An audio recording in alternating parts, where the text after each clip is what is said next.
This is a film about efforts to fight a major fire that destroyed 12 townhouse units that were under construction in a new development.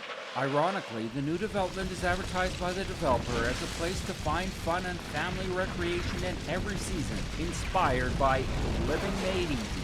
It's unlikely that the affected homeowners would agree that the fire has made their living more easy. Developments on a massive fire that destroyed part of a housing development in Canada. The flames ripped through 12 townhomes still under construction. The damage estimated at $6 million.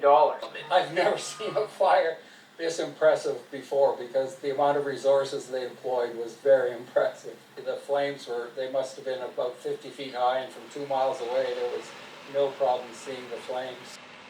There were 13 fire trucks and 35 firemen on the scene battling the fire. The two most impressive pieces of equipment on scene were the two aerial ladder tower fire trucks with their rear-mounted platforms equipped with water cannons that can be extended out to 104 feet or 32 meters. The two platforms hovered high up over the affected buildings and sprayed tons of water from their water cannons over the smoldering ruins.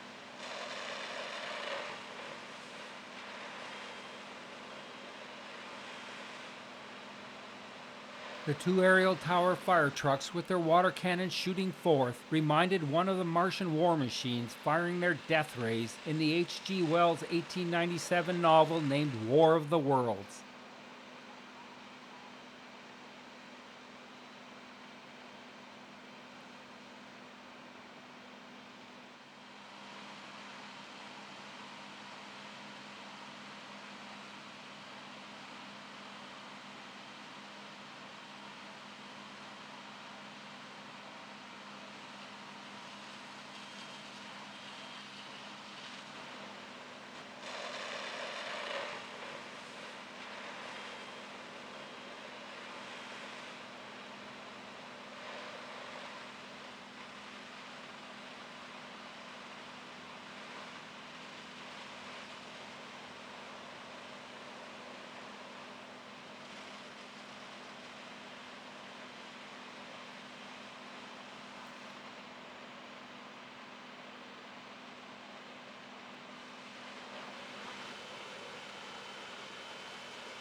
Yeah.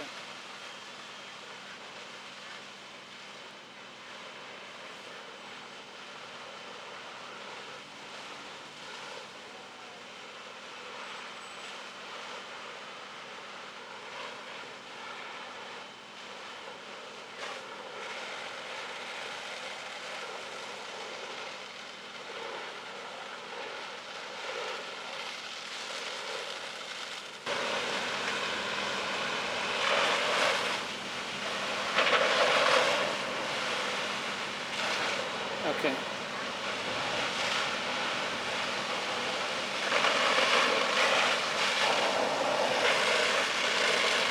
Do you hear background noise?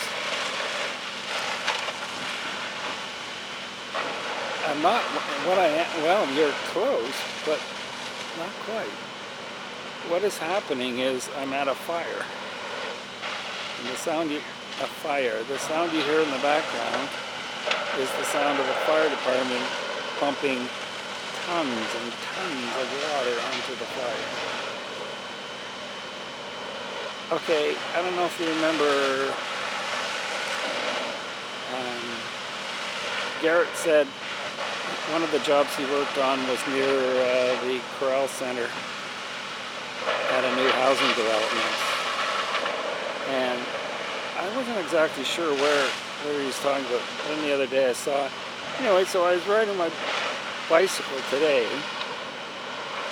and lo and behold, I saw this huge black plume of smoke on the horizon, and then, so I bicycled a little bit to see a little bit better, and the flames coming up were fantastic. They must have been 50 feet high, because I could see them plain as day from about 2 miles away. And so I drove over to that housing where they're building the housing, and that's where the fire is. So they've lost at least one or two of the 3-story apartment things they were building, and they went up in flame.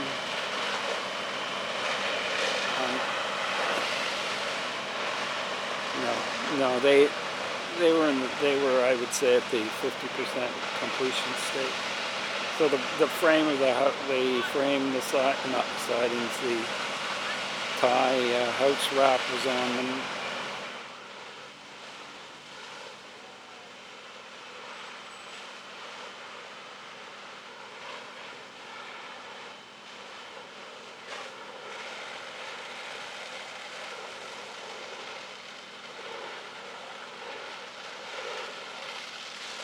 At the end of the evening, firefighters were able to prevent the fire from spreading to the other 24 townhouses under construction. Come morning, there was a TV news reporter on site doing a follow-up until the developer instructed him to leave. Apparently, no news is good news. While work continued elsewhere on the large construction site, the developer was barred from either cleanup or demolition work until the fire investigators on site had completed their investigation into the cause of the conflagration. The construction site was busy as normal, with work continuing on the many other single-family dwellings being built and on the other unaffected townhouses.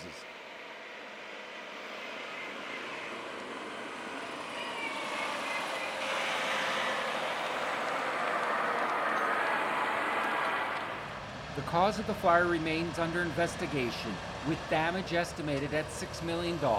Of course, the 12 homeowners of the destroyed townhouses will have to wait many months before their new homes are rebuilt. The likely cause of the fire was a spark from a worker that ignited the plentiful sawdust found in the units under construction. There was no drywall yet installed, so the framing was totally exposed, and once the fire started, it was out of control. Standard 1/2-inch drywall can offer up to a half of an hour of fire resistance, which would have significantly slowed the spread of the fire. With the on-site fire investigation complete, the developer immediately had the severely damaged townhouse units leveled by an excavator with a thumb. The excavator was easily able to demolish the remaining structure and use its thumb to grab the debris and load it into dump trucks. Within a matter of hours, the damaged townhouse units were removed, with only the foundations remaining.